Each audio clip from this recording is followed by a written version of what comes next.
आसନ୍ତୁ ସାଙ୍ଗମାନେ ଆଜି ଚିଲି ପନିର କରିବା। ଦେଖନ୍ତୁ ମୁଁ କ୍ୟାପ୍ସିକମ୍ ତେଲରେ ଭାଜିଦେଲି, ପନିର କାଟିକି ରଖିଛି, ଆଉ ପନିର କାଟିକି ରଖିଛି, ପିଆଜ କାଟିକି ରଖିଛି, ଟମାଟୋ ଗ୍ରାଇଣ୍ଡିଙ୍ଗ ହବ। ଏଠି କ୍ୟାପ୍ସିକମ୍ ହେଇଗଲା, ତାପରେ ପନିରଟାକୁ ଭାଜିବାକୁ ପଡ଼ିବ। ଭାଜି ସାରିକି ତାପରେ ପାନ ଟିକେ ପକେଇବାକୁ ପଡ଼ିବ, କାହିଁକିନା ଏଇଟା ସଫ୍ଟ ରହିବ। ସଫ୍ଟ ରହିଲା ପରେ ତାପରେ ତେଲ ଦେଇକି ପିଆଜ ପକେଇବ। ପିଆଜ ପକେଇକି ପିଆଜ ଟିକେ ହେଇଗଲେ ମଉଳିଗଲେ ଗୋଟେ ଛୁଆ ଶୋଇଛି, ତାକୁ ସକାଳୁ କେତେ ଡାକିବା ପାଇଁ କଷ୍ଟ। ମୋର ଏଟା ରୁଟିନ୍, ଡେଲି ଡାକିମି ତାକୁ, ଅଟା ଚକୁଡ଼ିମି ଡାକିମି, ବାବା ସ୍କୁଲ ଟାଇମ୍ ହେଲାଣି ରେ ବାପା, 6:30 ହେଲାଣି।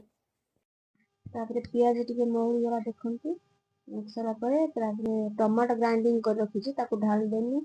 ତାପରେ ହଳଦୀ ଗୁଣ୍ଡ, ଲଙ୍କା ଗୁଣ୍ଡ, ଲୁଣ ସବୁ ପକେଇବି। ଚିଲି କାଶ୍ମୀର ଚିଲି ଟିକେ ପକେଇଛି କଲର୍ ହେବା ପାଇଁ। ପକେଇ ସାରିଲା ପରେ ତାକୁ ଯେଉଁ ପନିର ମସଲା ପକେଇଲା ପରେ ଟିକେ ହେଇଯିବ ଦେଖନ୍ତୁ। ଟମାଟୋ ହେଇସାରିଲା ପରେ ତାପରେ ତାକୁ ବେଶୀ ଟିକେ କଷିବେ, କାହିଁକି ନା ତାର ଯେଉଁ ଟମାଟୋର ସ୍ମେଲ୍ ପଳେଇବ। ସେଟା ହେଉଛି ପନିର ମସଲା ପକେଇଦେଲି। ପକେଇ ସାରିଲା ପରେ କଷିଲି କେତେ ସମୟ, ତାପରେ ଚିଲି ପକେଇକି ଟିକେ କଷିଲା ପରେ ଯେଉଁ ପାଣିରେ ପକେଇକି ରଖିଥିଲି ପନିରକି ପକେଇକି ତାକୁ ବେଶୀ କରି ଟିକେ କଷିଦେବେ। ଦେଖନ୍ତୁ ପୁରା ରେଡ୍ କଲର୍ ଆସିଯିବ। ହେଇସାରିଲା ପରେ ହେଇଗଲା ଚିଲି ପନିର।